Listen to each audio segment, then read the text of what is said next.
Along the path we parted ways. I walk the night, you tread the day, and we forgot we slept in knots all on the sunset coast.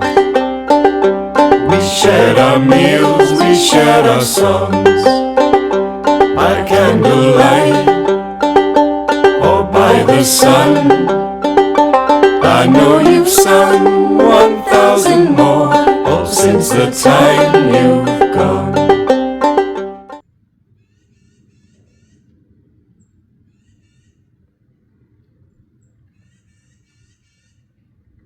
Hello everyone, this is Chad Redding here with Ruck Rabbit Outdoors, and we are back in the South Mountains again. I know we've been spending a lot of time but this is a really cool area. We are actually going on a camp out today. So this will be the second in our campsites video series. We're going out to the Charcoal Hearths up here. It's me and my friend Steve Jennings. If you watched the first campsites video, you saw him. And we're just gonna go out today and do a little overnight and cook some food and have a great time. So, let's go and let's get this little adventure started. You ready? I'm ready. Let's go.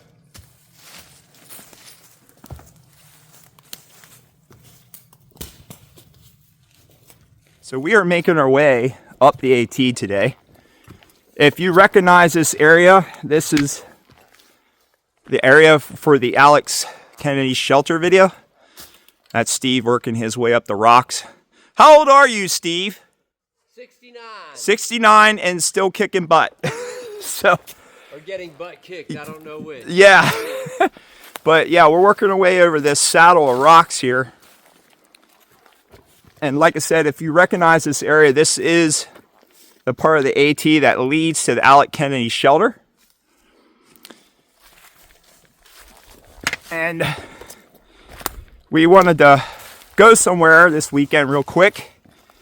And I just kind of decided to go to the Charcoal Hearths. So I called my buddy Steve here. And he drove all the way from West Virginia to do this. And we're just going to camp out for a night here. And head back home. So this is probably about a 2.5 mile hike that we're going to do today.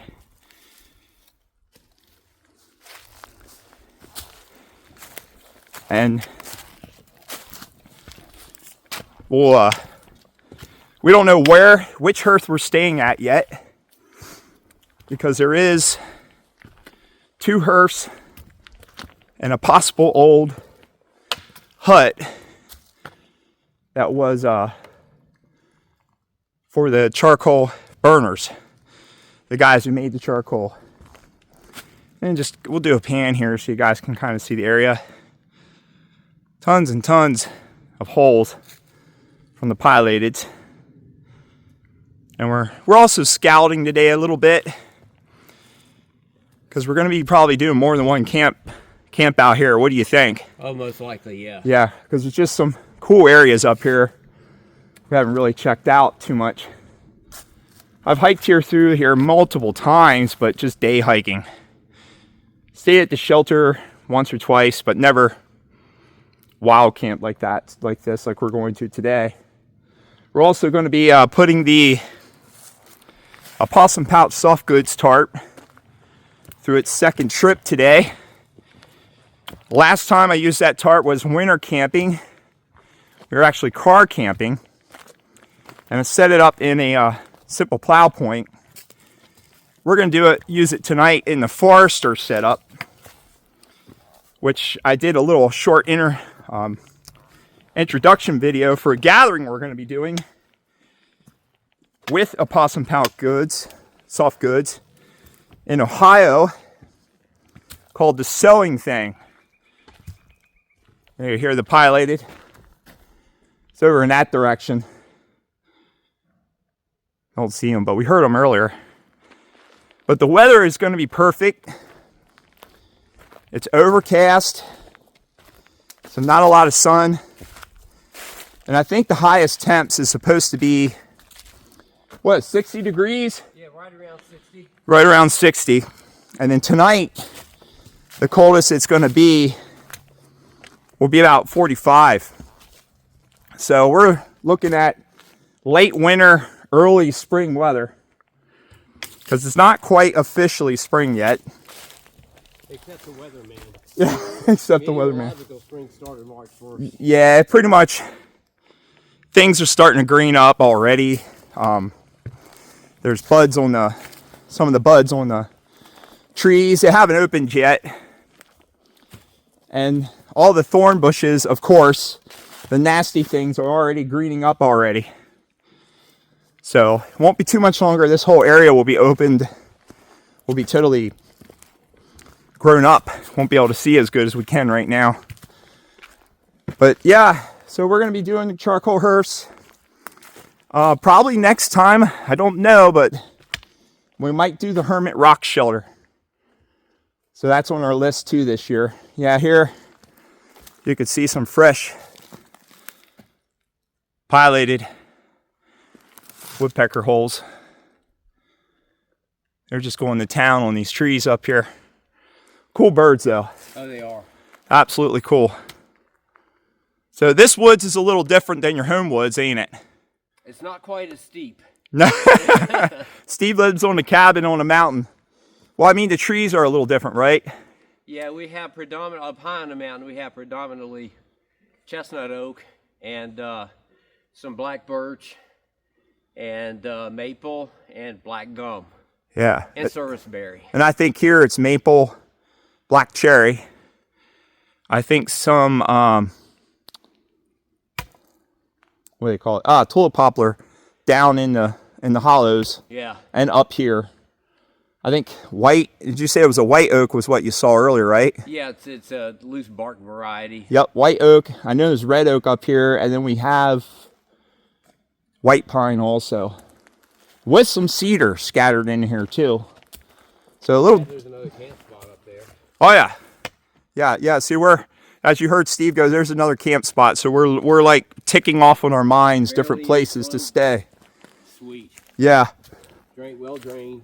So we're definitely looking for other alternative locations just to kind of use this spot a lot. Yeah, in case us old people decide we don't want to walk as far.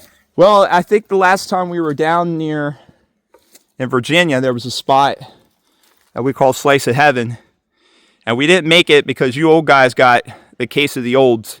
Yeah, and especially Tom. Yeah, Tom had hurt his foot. His toe was bad. My friend Tom is 70 years old, and he spars in karate with guys that are half his age. Or less. And less, and he does really well. So we established a new camp down in Virginia called 50 Paces. Because it's 50 paces in from the parking lot. Yep. So we adjust. We adjust. That's what happens when you get old. All right, we're gonna make some time here. I'll bring you guys back when we get a little closer. Just kind of wanted to give you the look. Like I said, you've seen this area before. If you watched the Alec Kennedy shelter video, which is number 7 on the shelter series. Check it out. It's a cool little video. Well, it's not little. It's one of the longer ones. But this one, will be the second in our campsites series. So there's the top of the hill. We're almost to the top of the mountain. And you can see there's huge. Yes. All but. All right. Bring him back here shortly.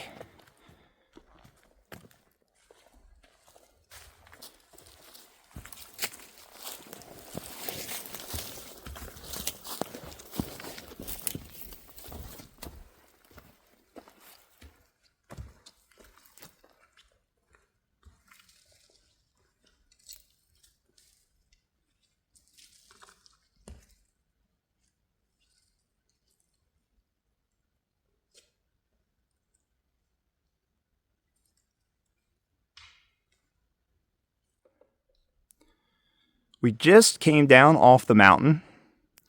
We're down in the first flat area, flattish area, I should say. I didn't show this last time when I was up here for the shelter video, so I thought I'd show you guys this. I had mentioned crossing a Jeep road, and that's this right here. I'll scroll down through.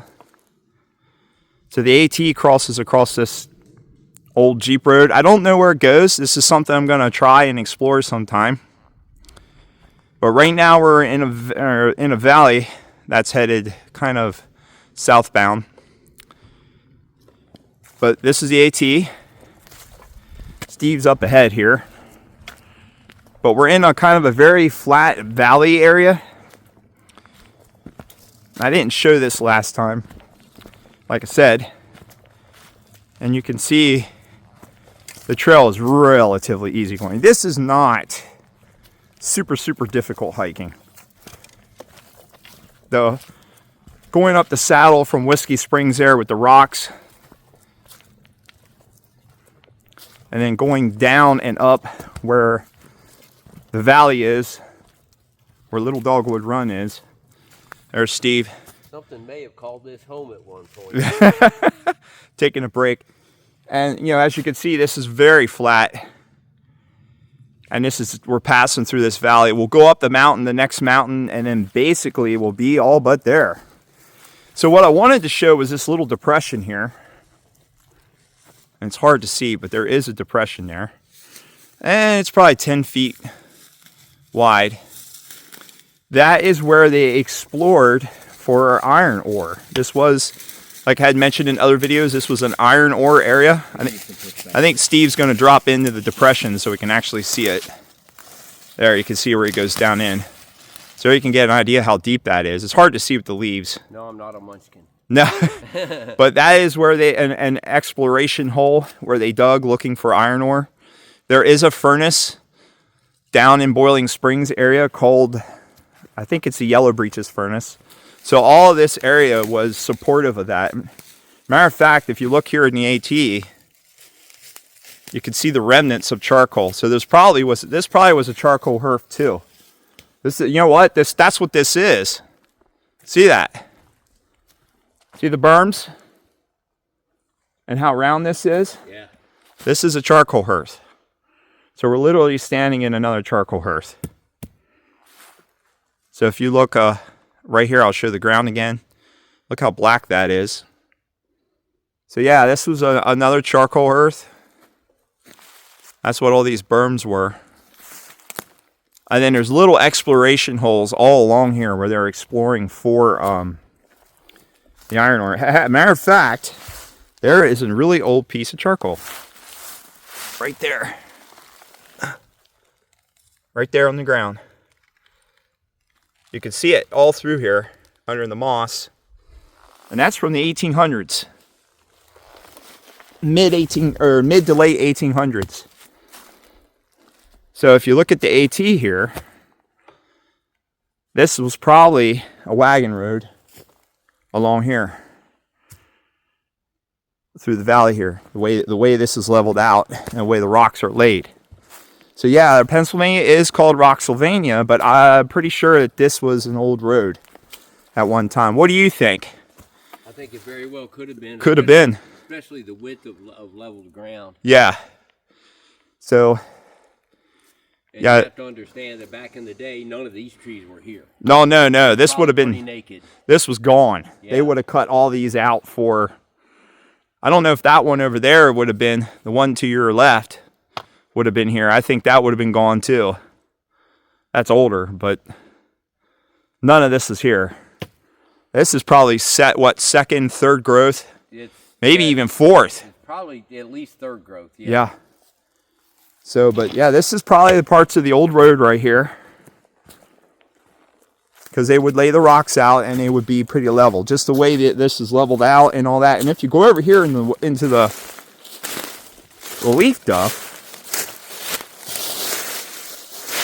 and you pick some of the leaves out, you can see there's no rocks there. I mean, there's some, but not like that. So I'm pretty sure that's a road. The AT right now is running on a road, an old road. Agreed? Makes sense too. I mean, when they made the AT, they try to follow stuff like this whenever they get a chance. It's a lot easier. Oh, yeah. It's a lot easier. So yeah, I wanted to bring you guys back and show you that. I didn't show this area last time. And I really didn't take notice that that was a charcoal hearth until, or how would you say it down south? We had this discussion. A hearth. A charcoal hearth. Yeah, y'all have hearths, we have hearths. Y'all have Appalachia, we have Appalachia. Yeah, we had that discussion earlier as we're hiking. But as you can see, I didn't think that was a charcoal hearth or hearth until I actually looked at it. And I noticed more things the more I come out here. Just more things that's really interesting with the history of the area. I haven't looked at old maps yet, but that's going to happen soon. I like to find a spot like this and just really dig into the history and just see what's really interesting about it, what's really cool. So, all right, we're going to keep moving along, like I said.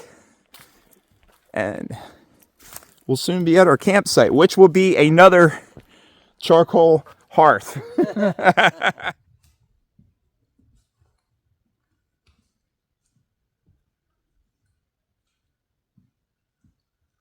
Oh, there's holes. See them? They're going to town on that tree. Our buddies have been here. Yeah, well, I heard them earlier. Okay, this is the hearth. The one we're going to stay in tonight. What do you think? I'll get to camp on a level spot? You gotta be kidding me. I haven't camped on a level spot since I don't know when. Yeah. So yeah, this was a charcoal hearth. This was piled 2 stories high with wood. Looks like home. Yeah. I want to find the hut. There had to have been a hut along here somewhere near this. But maybe we can find that today. We'll look for it. Yeah, we'll look for a hut site. Pretty level. Yeah. Level spot.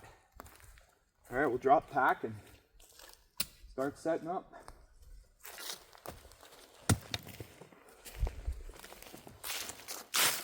Okay, you guys have seen I've been wearing this pack, and you're probably wondering what it is. Some of you might know what it is, and it kind of goes with the theme this evening, which is vintage gear and vintage guys. So you hear Steve, we're taking a break here. Where's that, Sonny? Yeah. So this is actually an 82-year-old pack. This is a 10th Mountain Division rucksack. And it's really cool. It's made out of canvas, as you figured. I found this one in primo condition. I mean, the stamp is absolutely perfect. The leather is really flexible. I'm not going to go into too many details right now. I just kind of wanted to show it to you real quick. We're going to do an actual video on this pack. I have 4 of these, so I've used many of these many times in the woods. They work really cool, but just kind of a neat piece. So we're using vintage gear, some vintage gears, not always, vintage style too. But it's a canvas pack. Has a kind of a Alice style way of cinching down the top flat. It goes back to a skiing pack, so it's kind of based off the European Bergen skiing packs. Has these really cool on the side here equipment flaps. There's 3 of them, and we actually have a vintage hatchet. This is a World War II hatchet. It was made for World War II, but it never made it into World War II. It's a 45 plumb. We're going to do a video on that too. There's actually a really cool backstory on this hatchet. Came with this original carrier, and it's designed to go through these equipment flaps. So we got some matching gear here. And just real quickly, it also has a metal frame, which, if you know, I'm a big fan of external frame packs. So we're using some vintage gear, like I said, and I'm going to do another video on this. We'll get into more details on its features, but I just kind of wanted to show you guys, explain what you're seeing me carry. So, yep, that's what we got. So with that, we're going to go down and get some water and start setting up camp. And we're going to be running plow point, or no, not plow points. We're going to be running Forester. The Forester setup, the Beaked Forester, to be honest, is what we're going to be running. So with that, I'll let you guys go. I just wanted to kind of show you what I'm using here.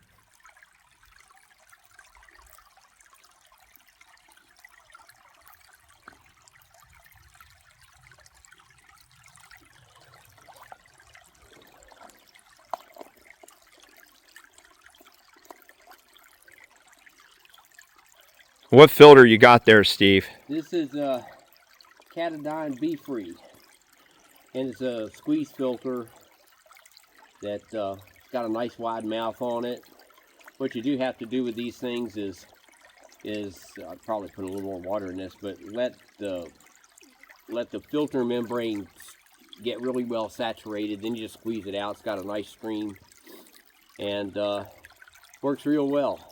And the advantage of that, I've used the Sawyer a lot in the past, and the advantage of that is you said that has a better, faster rate. It's got a better flow rate. Yep.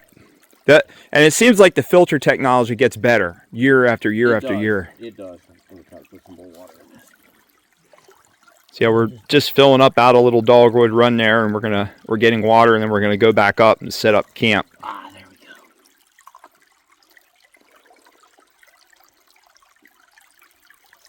That. And that's just a silicone bag, kind of, sort of. Yeah. So it's really small. It packs down nice and small, and if you know you got water where you're going, why carry it? And that's a aqua pouch, you said, right? This is an aqua pouch. It used to come from Survival Resources. They shut down shop. It was John McCann's, and they shut down shop. I want to contact him and see where he got this. This is really handy. It holds a liter, and it's a gusseted bag, so the bag expands. Oh, feeble fingers can do it. So we're gonna fill that with water, take that up to the camp. And then we can either run it through there or just pour it in whatever we're cooking to boil. Yep, because we're gonna boil too, so that way it's safe. It's doubly safe. I have something similar to that called a CNOC bag that holds 3 liters. Well, these are nice because they're very, very compact. You can put them in any kind of kit. They hold a liter of water, and it's kind of a pain to get this double zip seal sealed, but boy, once you do, it doesn't come undone. That's cool. And he's just gonna fill that up, and then we'll run, like, either boil that straight up, or we'll run it through a filter again. This may take a minute. Now I'm going to contact John and see where he got these made, because I think they're a really handy piece of kit. I would think the ultralight people would love this if they need to get extra water and carry it. All right, let's see what we got here. Oh, baby. Oh yeah, that's very clear. And it's nice clear water. And this is filtered through charcoal too, because there's and I know that's the theme of this trip. We keep saying charcoal, but there's like charcoal all over the place down here.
horrendously windy. Oh, it's great. Absolutely. Great.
I have to do some adjustment, You always do. but I got it close.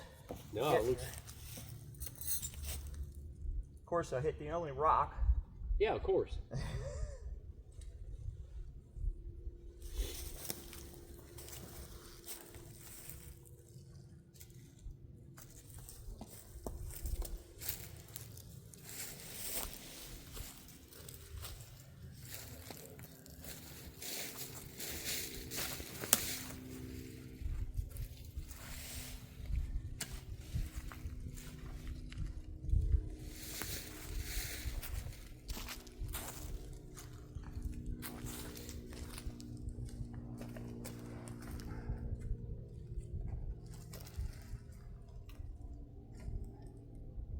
I might try to go a little deeper. I think my pole's too long. Adjust it. I'll kick it out. Cut the pole down or dig a hole. I'm gonna kick it out. Yeah, that'll work too. There we go. Like that. That'll work.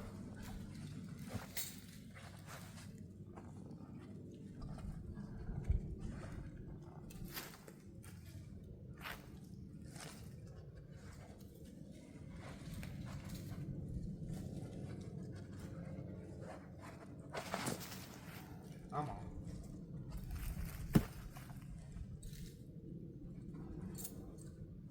There, got it where I want.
That's not going anywhere.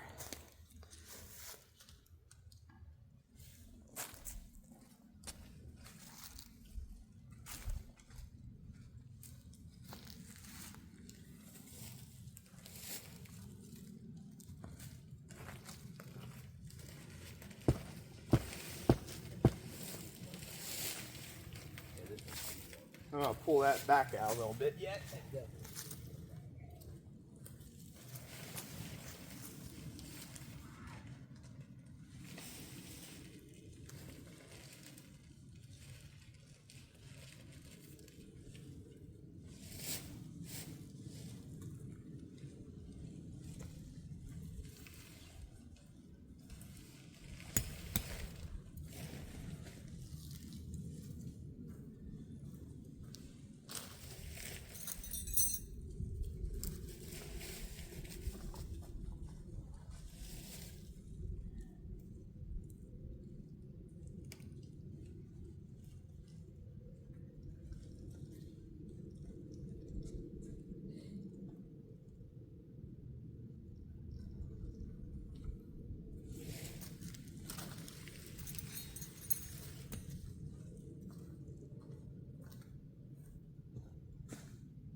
I don't even think I need to pull the back out on that. I think there's plenty of room in there. Oh, you're good. No, you bet. That's about set just right.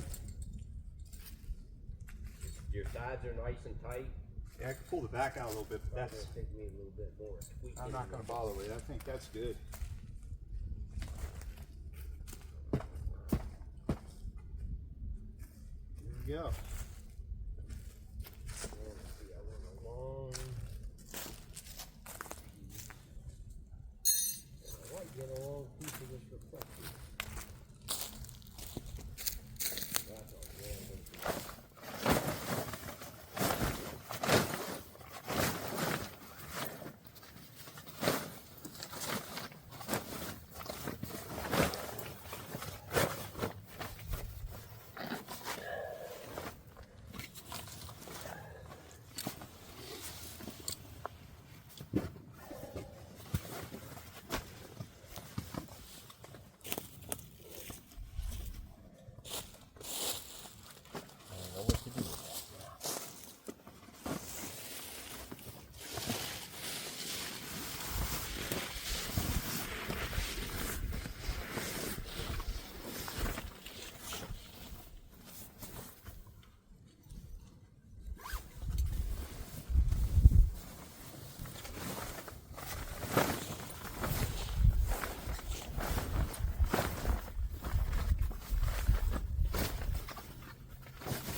Okay, this is the setup we have with the Forester.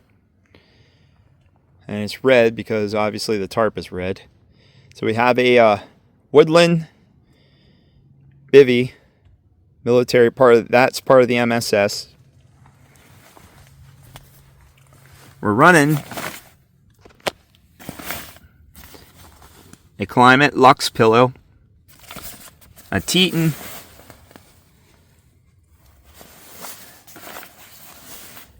.0-degree bag, which is a little overkill. This is the Altos, so this is an older bag. And then for a pad, we've got this Ecotech Sports high burn insulated pad. It's a cheap $50 pad, weighs about a pound, and has worked fantastic for me. Another thing, now you get this, when you set up the Beaked Forester, you get this flap. You probably saw it when I was doing the setup. That hangs down. And you can either tie it to the next loop like I just did here, let it hang, or you could tie it to the pole. So I just kind of tied it right here.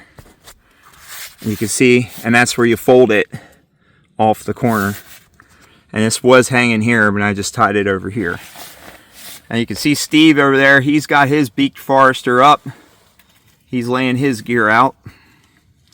So now we're going to get the fire going. I should get a little bit of heat from the fire. It will catch, it will come in from this side.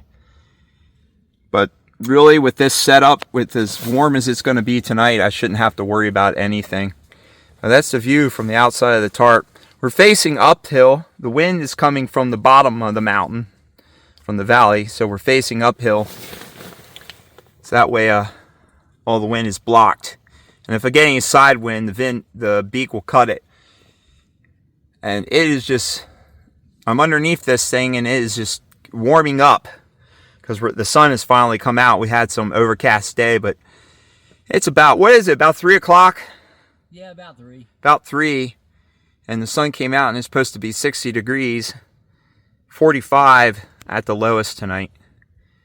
But you can see it's warming up inside this thing already. And then I used a jungle knot ridge line. You can see you follow that down to the ground and just have the rest of it wrapped up there. And a toggle to pull that tight. That's the only tie out I'm using. I can pull the back out a little bit, but there is so much room inside here. Let me spin around again here. As you can see, there's a ton of room. You want to show how I did mine? Yeah, I'll show yours here in a minute. But there's a ton of room there. Let me get out here so you guys can actually see the outside of it. So that's the whole setup. That little pad in the front, that is actually a German sleeping pad. It's kind of a piece of gear we all use. So it's a great piece of military surplus gear. We'll go around the back here. Let you guys see the back. So I don't trip over anything. So that's the whole setup. And I could pull the back out a little bit on that one, but there is so much room there in that I'm perfectly fine. Now Steve, you can see he did another Beaked Forester. He's used, what are you using, a 10 by 10 steel nylon? Yeah, 10 by 10. Well, 10 by 10 coated nylon. Coated nylon. And what he did is on the back of his, he did pull the back out, as you can see there. And he tucked the tail in the back. So he did something slightly different. And like I said, I could do the same, but I think it's fine just the way it is. Well, you can see here. Now he tied his flap to the pole. And then there's the tail tuck he did. He tucked the tail in like that. Which is, you know, if you want a dry spot to put your gear, that's probably a cool thing to do. I didn't bother. For one night, it ain't going to make a big difference. If I was here for 2 nights or 3 nights, probably I would do that. But you can see there's plenty of room in that 10 by 10. And then my tarp is a 9 by 9. So you can see there's a lot of room. So the Beaked Forester gives you a lot of space. Let me come out here and you guys can get another good look at it. All right. Now it's time to get the fire going so we can start making dinner. That's the next thing. Well, we got a campfire going. So we're going to be making dinner here shortly. I reconstructed the rock ring. It was a little wore out. I hung the 10th mountain pack up. You can see the water bladder there, the bee-free filter. Got the German pad there to sit on. Let me back up here. And like I said, I got the Forester. That thing you see hanging there is actually my headlamp. So I got that ready to go for when it gets dark. Steve's drying out his shirt and all that over there. And then there's Steve's setup, which, as you can see in the other video, is pretty much the same as mine. He's got his socks and all that stuff laid out. I'll change my socks in before I go to bed. And Steve has a very well used bush pot. But that's pretty much camp for the night. I'm going to make dinner here shortly, as soon as we get some coals burning. But we got a really nice little camp, real nice and friendly. Everything's ship shape now. Half the fun is setting up camp, right? And a lot more fun than tearing it down. Yes, tearing down stinks. I gathered a good bit of firewood for the night, as you can see. I don't need a ton. But yeah, we got everything's pretty much set up. I'm going to be making dinner here shortly, like I said. I'm also going to set up something for you guys here. I'm going to show you something special. I'm going to actually set that up quick before I start dinner.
So after winter camp, I get on 81 and just a little bit down from where I get off, there's a Rudders.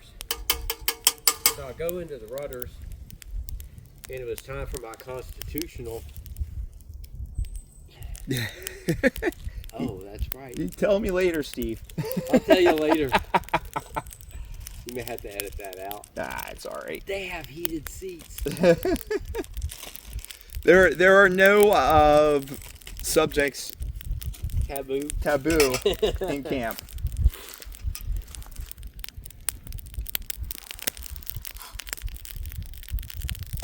But I was surprised that I was surprised any place had heated seats.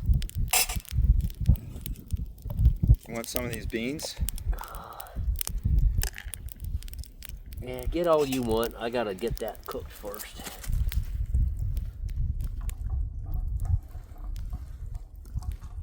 Put some sticks on there.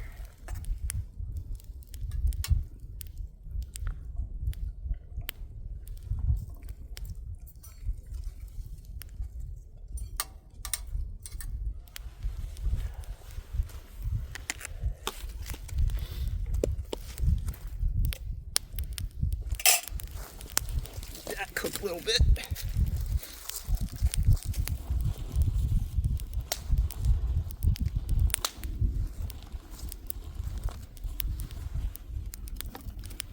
Yeah, those rocks are hot.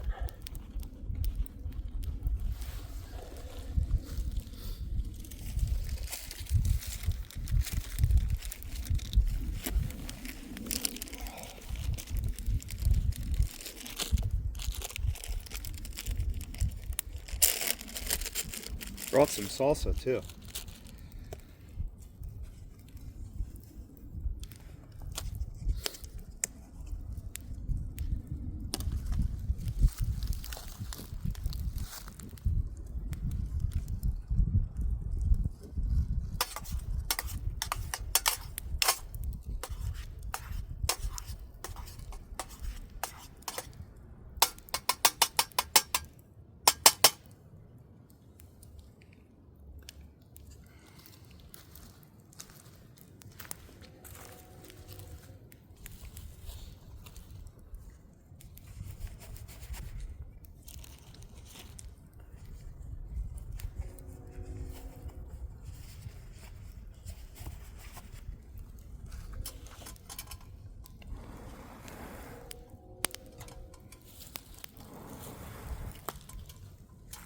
Little ash in the food don't hurt anything. It's good for you. Good for you. Get your minerals.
Let it warm out of that. You can cook a little bit.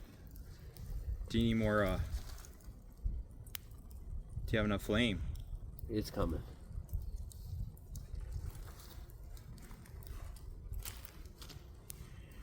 There's flame down in there, so doesn't have to boil. Eggs are cooking good now. Yeah, the eggs are going.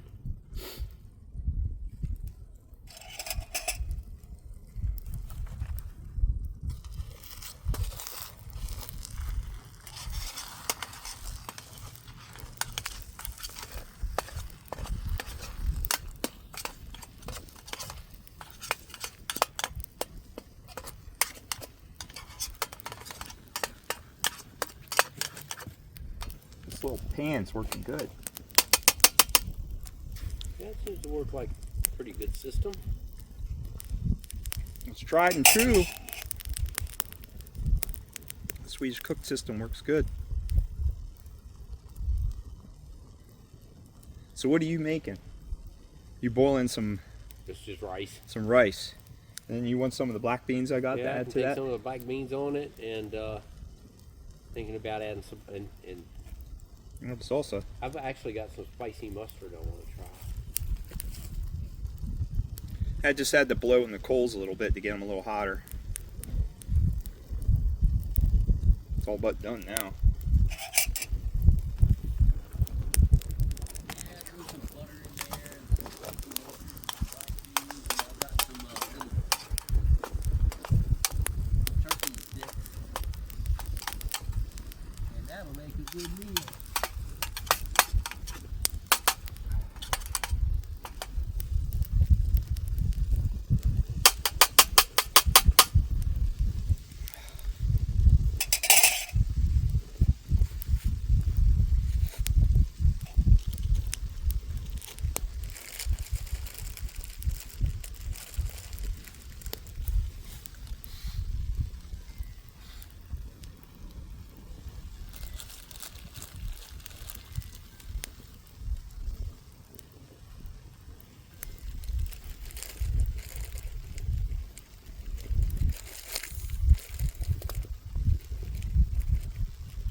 Need to boil some water for coffee.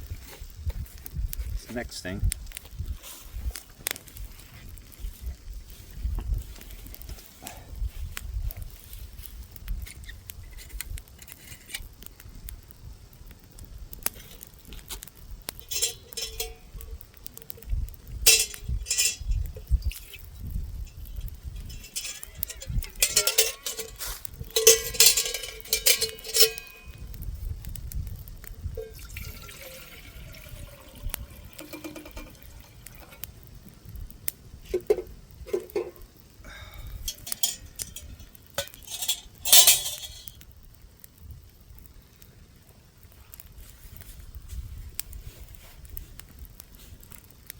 All right, I think my eggs are done. Nice.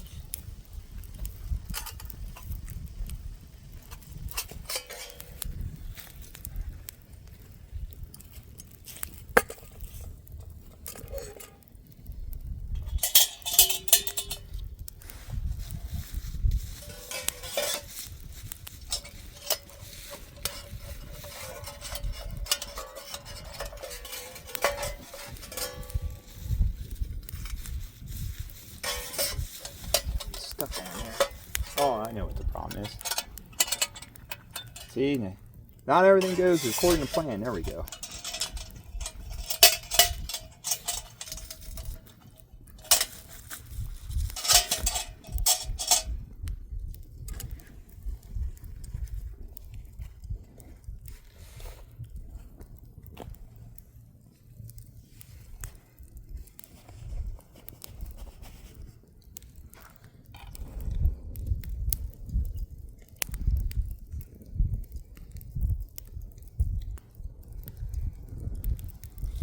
Get that water boiling. Yours is boiling pretty good now.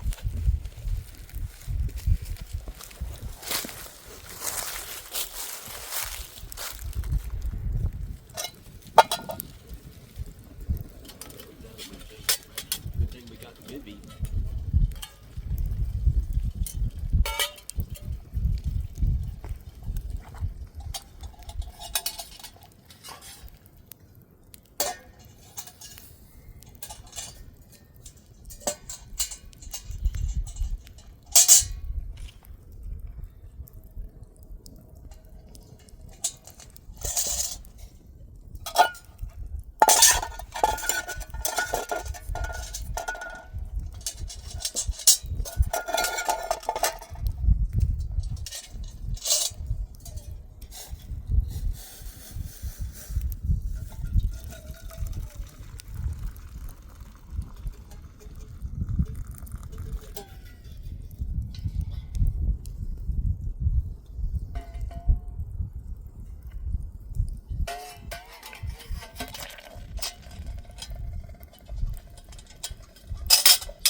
starting to move around some.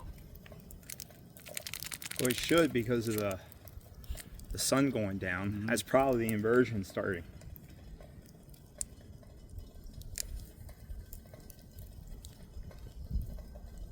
Hope so. It'd be nice if it was like in the upper 40s tonight. Of course, it'd be nice anywhere in the 40s. 40s is good sleeping temperature.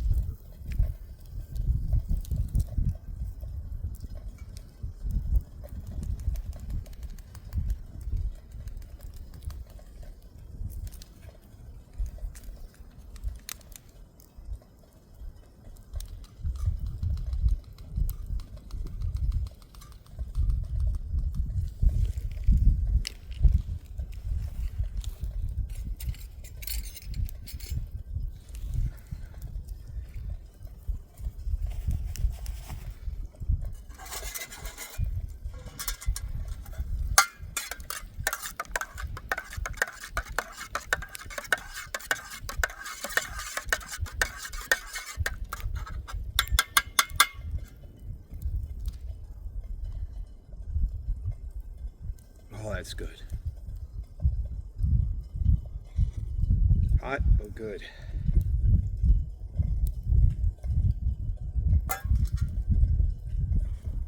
It is starting to get dark. The sun's starting to set here a little bit. We probably got about an hour, Steve estimates. We just had dinner. We got the fire going. You probably hear it cracking in the background. I promised to show you guys something really special. And what I have here in my hand is what that is. Now, we're going to do a more in-depth video on this. I'm going to do a more in-depth video on this thing. It's got a really cool story behind it that's funny. But what this is I'm holding in my hand is a leather pouch, okay, from Abercrombie and Fitch, at least back to the early 1916. Because you can go in the Abercrombie Fitch website, because Abercrombie and Fitch actually used to be an outfitter, not just a clothing store. And you can go in their website and virtually go through their catalog they used to have. And inside this leather case is a Stonebridge lantern. Now, if you go to Sean Dyer of Mr. Dyerd's Musings, also known as Honorable Outfitters, he has a really cool channel on vintage gear, you know, from the early 1900s, maybe even the 1800s. And he just did a video on the Stonebridge lantern, which is what this is. And he mentions in that video that he's seen a rare lantern and a leather case that was even rarer. And this is that particular two items. And he didn't mention a name, but this is where he saw it. He saw it at the Gather thing. Normally you see the Stonebridge lanterns are made of galvanized steel, okay? So let's open this up. And this case is designed to hold the Stonebridge. So as you can see, there's a little loop here that holds a candle. If you don't know, the Stonebridge lantern is a candle lantern, and it folds. And we're going to pull the lantern out, and we're going to do this carefully because this leather, even though it is still supple, is over 100 years old. I jammed it in there pretty good. And this is the Stonebridge folding candle lantern in aluminum. This is a pretty rare piece. I've only ever seen one of these. Sean Dyer said that he has only ever seen one of these. His video is excellent. I'm going to include the link for that video in the details in the description down below. We are going to do a more in-depth video on this to give you guys a really good look at it, but we're going to do a quick look here. And what these do is they fold out like so. You got to remember, this thing is very old and it's made of aluminum, very soft aluminum. And there you go. There you can see it. The candle goes down inside, so we're going to set this up for tonight. So we're going to put the candle in, obviously. And I've used this thing a lot. I have 3 Stonebridge lanterns total, counting this one and 2 of the galvanized steel. This one only comes out on special occasions, right, Steve? Absolutely. Yeah, he's seen this a couple times. And this is kind of a special occasion tonight. And it latches like that. There's a bail there. There's also a hole in the back for a nail. And there you go. That's the aluminum Stonebridge folding lantern. How old is this thing? I don't know, but it's probably from the early 1900s, maybe even pre-1910, because it says on it, November 20th, 1906, June 9th, 1908, and that's the patent date. But this piece is rare. This piece is even rarer. So we're going to do a video, like I said, give you guys a better look at this, a more in-depth, and up-close look at it. But I just kind of wanted to show you guys this, share it with you a little bit tonight. We've used a lot of vintage gear. We're also going to do videos on the 10th Mountain Pack that's 82 years old. And the hatchet I have from World War II that is 80 years old, because that's from 45. It didn't make it in. It was made for World War II, but World War II ended before it got into the war. But it has a great story. So I'm going to show you guys that. I also have a set of utensils from World War I.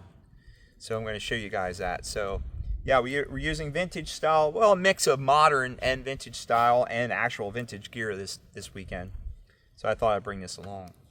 So we're going to probably tuck in here for the night soon. We're just going to relax and chill out. The fire's going. Just enjoy it. We're looking forward to the moon coming out tonight.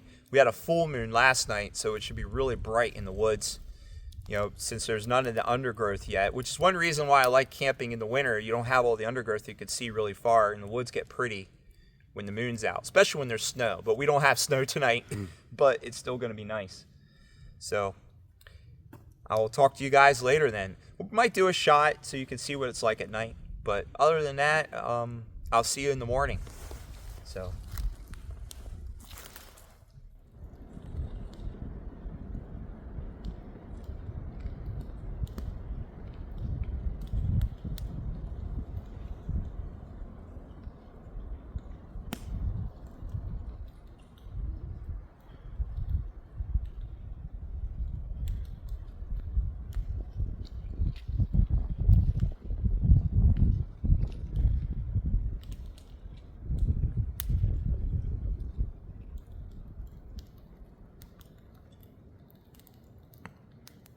All right, it's getting pretty dark. It's probably around 7:30, 8 o'clock.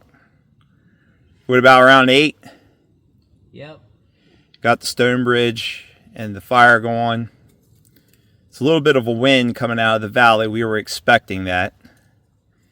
But I'm very, very cozy and comfortable under the Beaked Forester, under this tarp. So I'll see you guys in the morning for sure. Have a good night. Be safe. Good morning, everyone. It was quite a night. The wind picked up about 3 a.m. It was a lot of wind. And it sounded like rain coming down, but what it actually is like a really heavy dew. I don't know if you can tell or can see by the way it looks right now, but it's very, very misty out. I am absolutely sold on this Beaked Forester pitch. This first time I tried this pitch, like I have said before, for camping, and I am sold on it. It kept all the wind out. Any drips that did come off the tarp didn't even come in. I woke up at 5 a.m. because I thought it was raining, and I actually went in and got my gear because I had my pack hanging on the tree, and I actually put everything in here, and I have plenty of room for myself and my gear. So it's definitely a winner.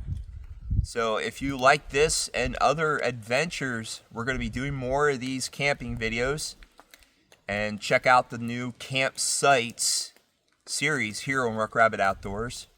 And I hope you enjoyed this trip, and check out our other videos and like and subscribe. Get the word out. So till next time, fair weather and safe journeys. It is you've flown away, my friend. I think on you today. I hope sometimes you sing my songs all on the sunset.